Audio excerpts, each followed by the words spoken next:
The kingdom of Lycanthros had always been a place of strength and unity, ruled for centuries by kings whose bloodline carried the purest strain of alpha dominance.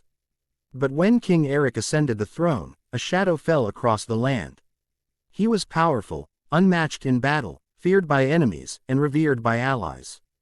Yet, on the night of his coronation, when the silver moon shone brightest, a curse was laid upon him by a witch who had once been betrayed by his ancestors.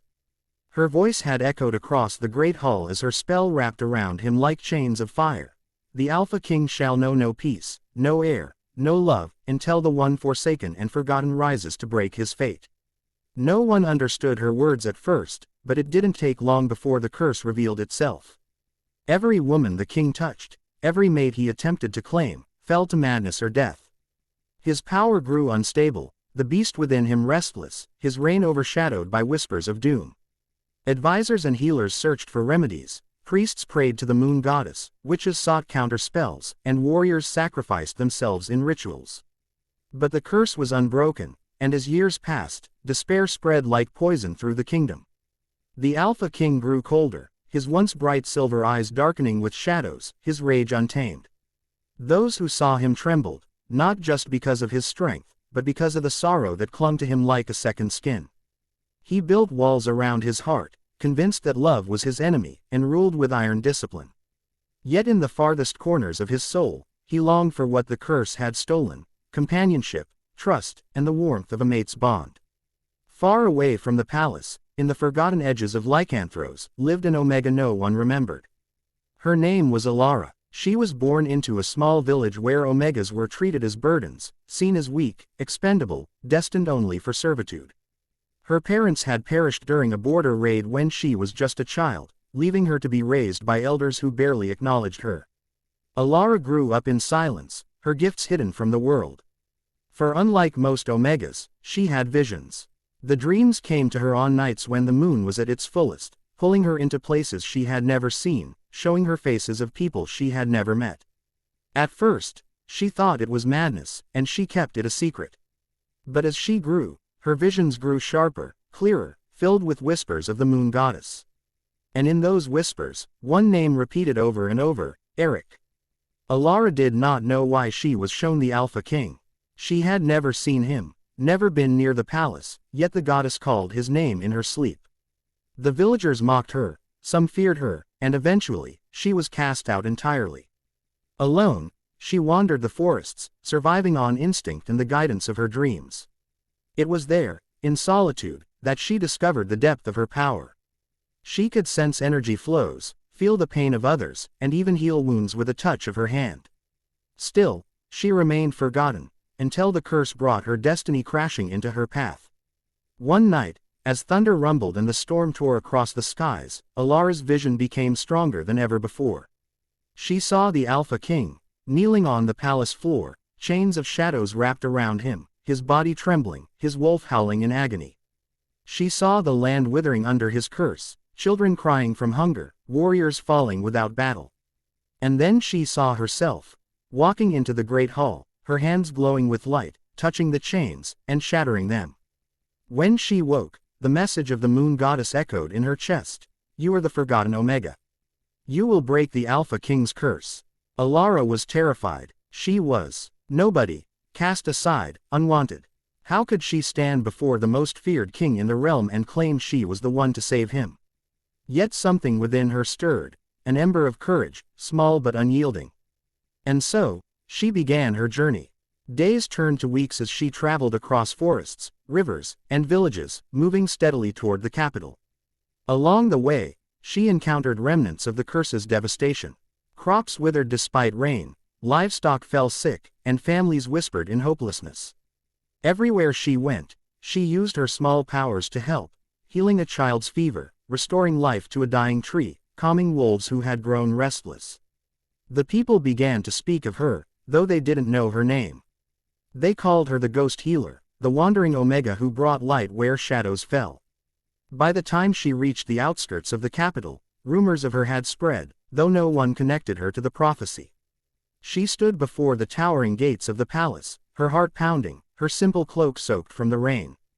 The guards laughed when she declared she had come to see the king. The Alpha King has no time for beggars or omegas, one sneered. But when she looked into their eyes, they faltered, because in her gaze was something unexplainable, calm power, unshaken by mockery. Eventually, word reached the council, and though they doubted her, the desperation of years made them allow her entry. The palace was magnificent, but cold, filled with echoes of silence and fear. Alara walked through its halls with steady steps, though her legs trembled inside. Finally, she was brought before the throne room. And there he was, the Alpha King. Aric sat upon his throne, his broad shoulders tense, his silver eyes like storms trapped in human form. The curse had carved lines of pain into his face, though it did nothing to dim his imposing presence. When his gaze fell on her, she felt the weight of centuries of alpha blood, of authority and untamed power. But beneath it, she saw something no one else did, loneliness. "You dare stand before me?" His voice was deep, dangerous, yet weary. "I was sent," she replied softly, but her voice did not waver. "The moon goddess showed me your chains. She showed me your pain.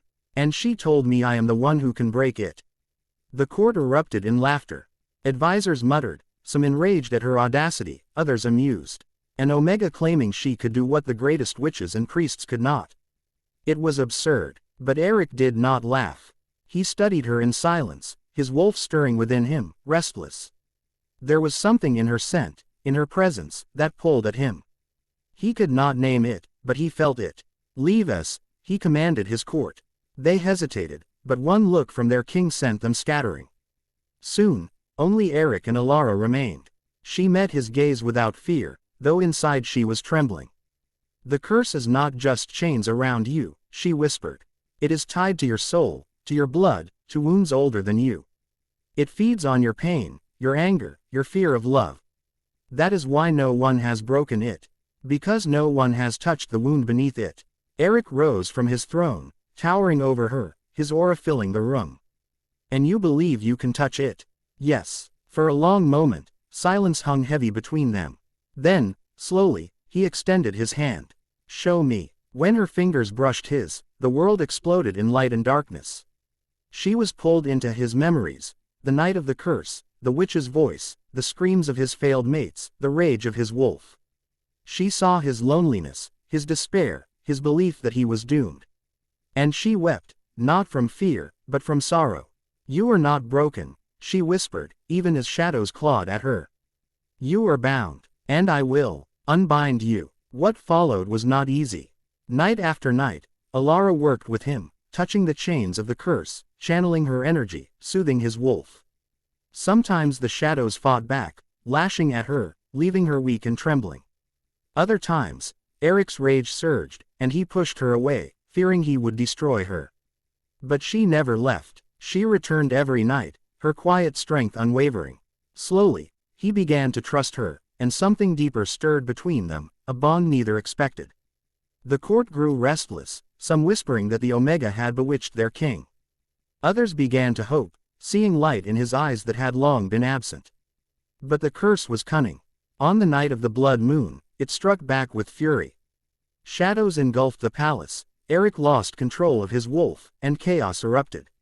Warriors fell, walls trembled, and the kingdom teetered on the brink. In the heart of the storm, Alara stood before him. His wolf, massive and wild, snarled with eyes of darkness, ready to tear everything apart. But she did not run. She walked to him, her hands glowing with the moon goddess's light, her voice steady though the world shook. "Aric," she called, not to the beast, but to the man within. "You are not your curse. You are not doomed. You are mine, and I am yours." For a heartbeat, nothing changed. Then his wolf froze, trembling, caught between shadow and light. Alara pressed her hand to his chest, her power surging into him, breaking through the chains. A scream tore from him, half man, half beast, as the curse shattered like glass. Light exploded across the palace, shadows disintegrated, and silence fell. When it was over, Aric collapsed, his body shaking, his eyes now clear silver once more. Alara knelt beside him, exhausted but smiling through her tears. He looked at her as though seeing her for the first time, his voice a whisper. You saved me." "No," she corrected softly. "We saved each other. From that night on, the kingdom changed. The curse was gone, the land healed, crops flourished, wolves calmed, and hope bloomed anew. But more than that, the Alpha King, once cold and feared, opened his heart again. He did not just claim Alara as his mate, he honored her as his equal, the Omega who had risen from nothing to save them all. The Forgotten One had become unforgettable, and in their bond, Lycanthros found not just a king and queen, but a reminder that true strength was not in dominance or fear, but in love, trust, and the courage to believe in the impossible.